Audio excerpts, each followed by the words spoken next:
Bonjour! Aujourd'hui, pour cette capsule Météoralité, nous allons aborder la question suivante. Est-ce que certaines combinaisons alimentaires nuisent à une bonne digestion?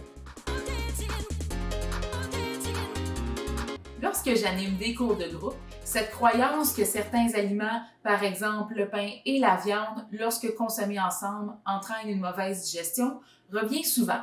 On me parle aussi que le fruit devrait être consommé seul et non avec un repas parce que lorsqu'il est consommé avec un repas, il fermente dans l'estomac parce qu'il séjourne trop longtemps avec les autres aliments. Bien, je peux vous dire que la réponse à la question est non, c'est bel et bien un mythe et je vais vous expliquer pourquoi. Cette croyance remonte aux années 1900 où cette diète a été créée et prônait de séparer les aliments afin d'éviter une mauvaise digestion causée par le mélange d'aliments dans le système digestif. Selon cette diète, les aliments se divisaient en groupes d'aliments qui étaient les fruits et légumes, la viande et les produits céréaliers ou féculents.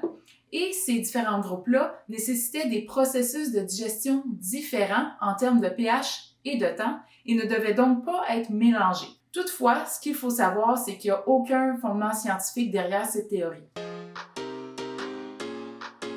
Ce qui est important de savoir, c'est que notre compréhension de la physiologie digestive n'était pas aussi avancée à l'époque où on a proposé ces combinaisons alimentaires. Aujourd'hui, avec les avancements de la science, on sait que le corps est une machine complexe et que le système digestif a tous les outils qu'il faut pour pouvoir bien digérer les différents types d'aliments en même temps sans avoir besoin de choisir. En passant, la majorité des aliments sont une combinaison de glucides, protéines et lipides et notre corps est tout à fait capable de gérer tous ces nutriments-là en même temps. Au niveau pH, ce qu'il faut savoir, c'est que le corps régule ça vraiment au quart de tour. Donc, c'est pas l'ingestion d'un aliment plus acide ou alcalin qui va venir influencer de manière significative le pH de notre système digestif. À noter aussi que c'est l'ingestion d'aliments qui va venir provoquer la production d'acide par l'estomac, et ce, peu importe son type ou son groupe.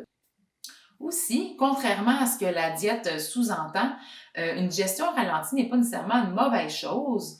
On sait maintenant aujourd'hui qu'un passage plus lent de la nourriture dans le tube digestif provoque chez nous une plus grande satisfaction et plus on est satisfait, plus on va manger moins souvent et peut-être même moins grande quantité, ce qui n'est pas nécessairement une mauvaise chose en soi.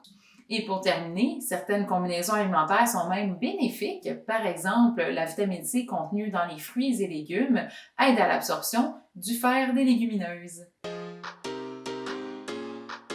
Plutôt que d'y aller avec un régime restrictif comme celui des combinaisons alimentaires, pourquoi pas y aller simplement avec une alimentation équilibrée, variée et peu transformée qui englobe tous les groupes alimentaires, dont nos fameux fruits et légumes, nos produits céréaliers et féculents et nos aliments protéinés.